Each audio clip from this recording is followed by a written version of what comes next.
Hello बच्चों, आज हम पढ़ते हैं कि थॉमसन मॉडल ऑफ एटम है। आप लोगों ने डिस्कवरी ऑफ इलेक्ट्रॉन, प्रोटॉन और न्यूट्रॉन पढ़ लिया है। आज हम पढ़ेंगे एटम का जो मॉडल है। सबसे पहले थॉमसन दिया था, है कि नहीं? सबसे पहले कौन दिया था? थॉमसन दिया था। और पूरा नाम क्या था थॉमसन का? ना जे थॉमसन, जे थॉमसन।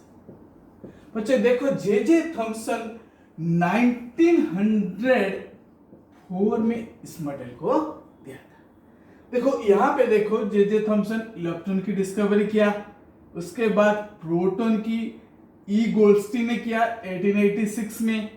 उसके बाद बच्चों देखो कि न्यूक्लियस की जो डिस्कवरी इसके बाद हुई। देखो 1904 में जे थॉमसन ने क्या किया ना, इसका एटॉमिक मॉडल दिया।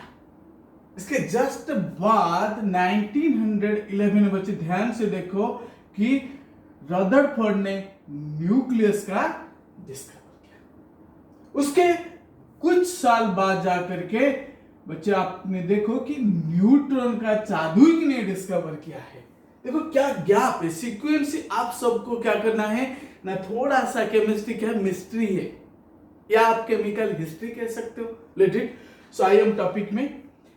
इलेक्ट्रॉन जो है जे थॉमसन किया 1887 में, प्रोटॉन को किया ई गोल्डस्टीन ने किया 1886 में। उसके बाद हम देखते हैं जे थॉमसन ने अपना एटॉमिक मॉडल दिया था। उसके बाद रदरफोर्ड ने 1911 में न्यूक्लियस की डिस्कवरी किया। उसके बाद चार्ल्स ने न्यूट्रॉन का डिस्कवरी किया, जो थर्ड सब एटॉमिक पार्टिकल थे।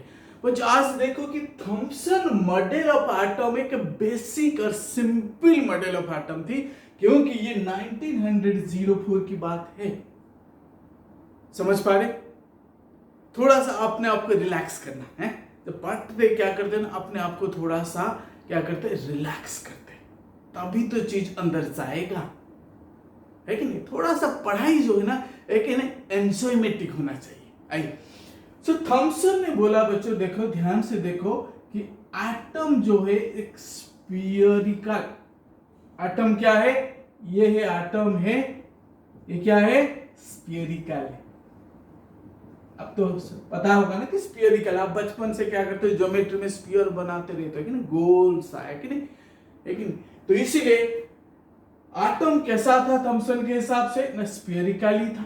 और उसने क्या कहा कि थॉमसन ने कि जो पॉजिटिव चार्ज है, ध्यान से देखो बच्चों, पॉजिटिव चार्ज जो है spread through out the atom, मतलब प्रोटॉन है। ध्यान से देखो, ये सारे जो है प्रोटॉन है या पॉजिटिवली चार्ज्ड है, ठीक है?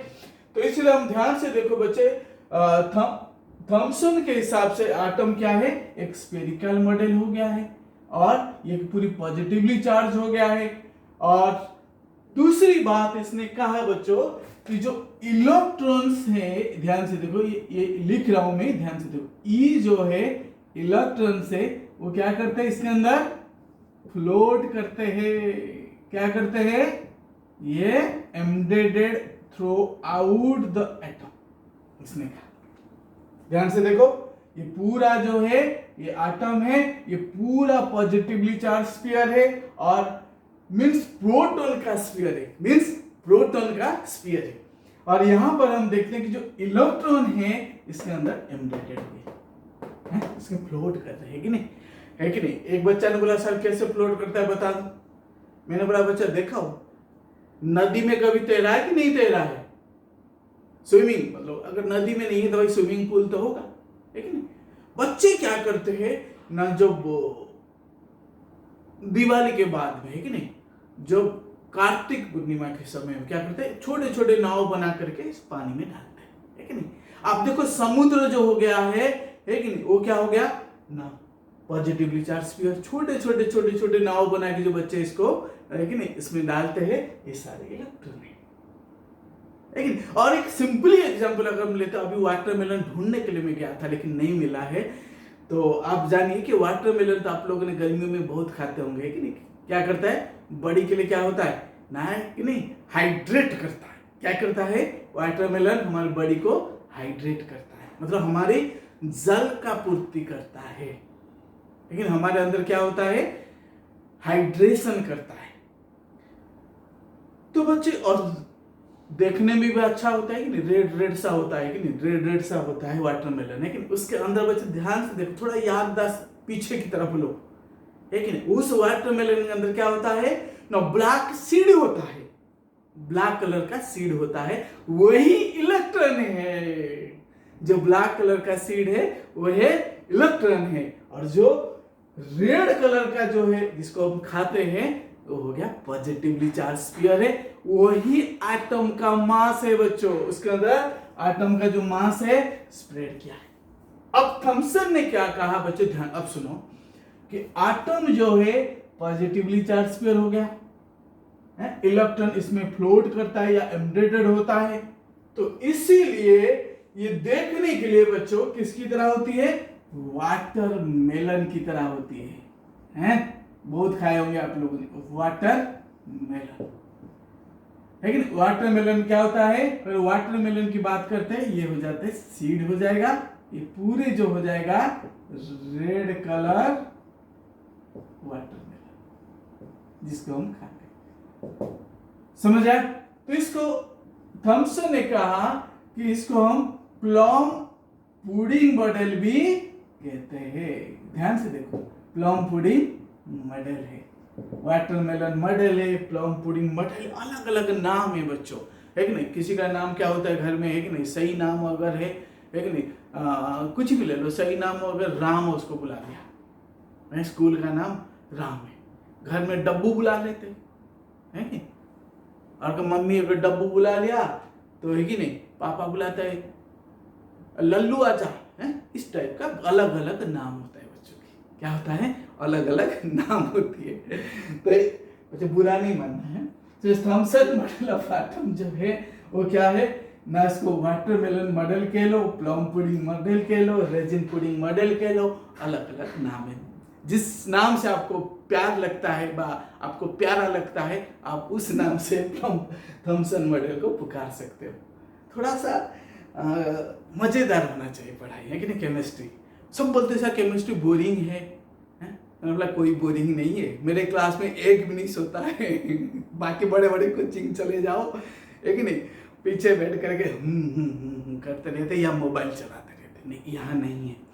यहाँ आपको फुल एंटरटेनमेंट मिलेगा केमिस्ट्री वाले के साथ। आइए सो बच्चे ध्यान से देखो कि अब हमने क्या बात की इसमें ना, हमने ये बात की कि एटम स्फेरिकल हो गया, पॉजिटिवली चार्ज स्फीयर हो गया, इलेक्ट्रॉन एम्बेडेड हो गया। इसके आगे क्या क्या चीज है अभी देखते हैं बच्चे। उसका कहने का मतलब है कि mass is uniformly distributed.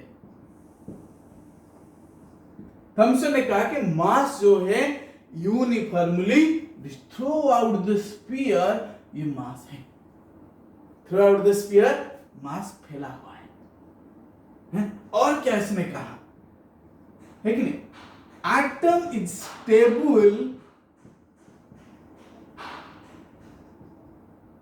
Due to electrostatic arrangement. नहीं, इसका मतलब क्या है?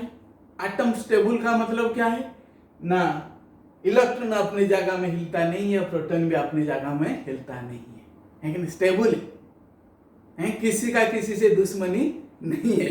इस कहने का मतलब है एटम और ये कि नहीं, प्रोटॉन जो पॉजिटिवली स्फीयर है, पॉजिटिवली चार्ज स्फीयर है, और जो इलेक्ट्रॉन है कोई किसी का हानि नहीं कर रहे, यहाँ पे सब अपने अपनी जगह में सेट है।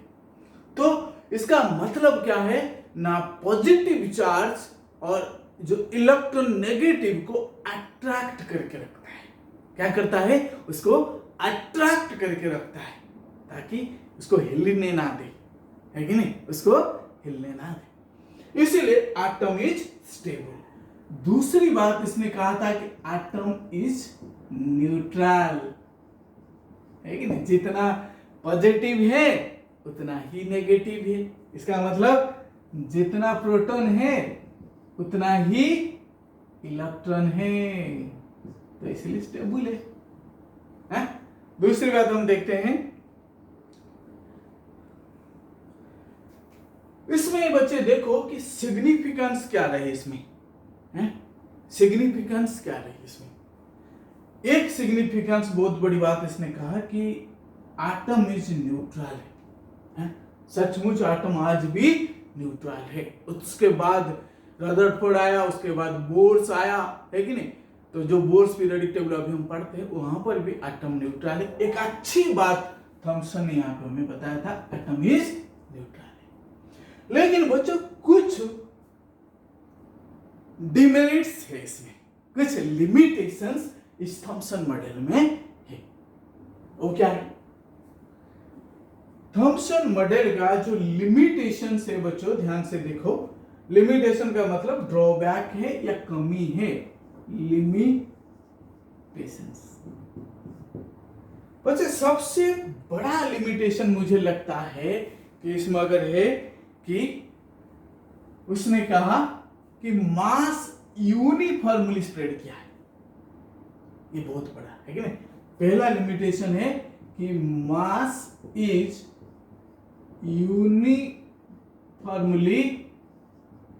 डिस्ट्रीब्यूटेड, ठीक नहीं? इसका मतलब है कि नहीं, जो रोटी खाते ना, कि रोटी देखने के लिए है कि नहीं? आप इमेजिन करो डेली का लाइफ में रोटी है, तो पूरा का पूरा जो आटा है वो पूरा प्रोटीन ही है, समझ में? वही चीज है। So mass is uniformly distributed, but बाद में जब रदरफोर्ड ने न्यूक्लियस की डिस्कवरी किया, जस्ट इसकी थोड़े से साल बाद 1911 में पता लगा मास कहां पे है? सेंटर में है, न्यूक्लियस के अंदर है। ड्रॉबैक हुआ या नहीं हुआ है? हुआ है।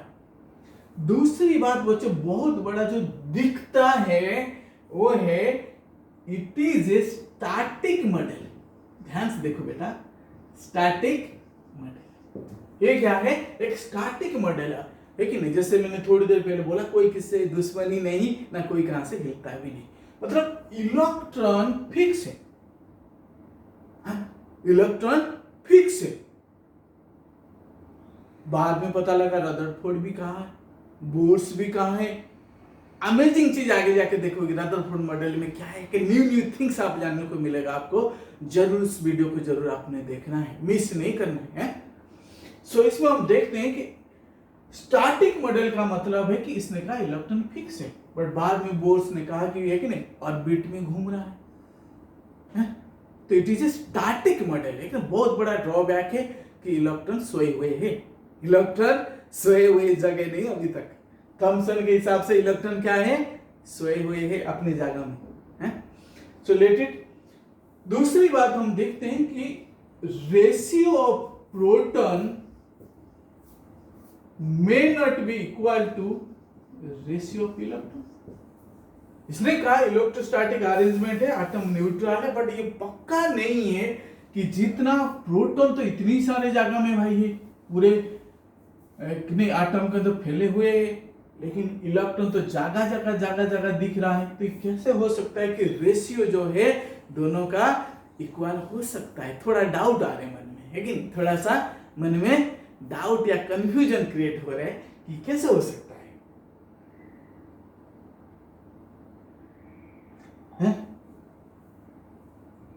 और बाकी मास तो हो गया है, स्टैटिक हो गया, रेशियो ऑफ प्रोटॉन इलेक्ट्रॉन हो गया, ये सारे जो है लिमिटेशंस है। बच्चे अगर मेरे चैनल को सब्सक्राइब और लाइक और शेयर अभी तक नहीं किया है, जरूर थोड़ा सा 1 सेकंड आपका कीमती समय दे करके आपकी दोस्त को, आपकी रिलेटिव्स को, और आपकी जिसकी नीड है, नीड स्टूडेंट को आपको जरूर भेजिए। That means you are also a blessing part of this channel. Thank you so much.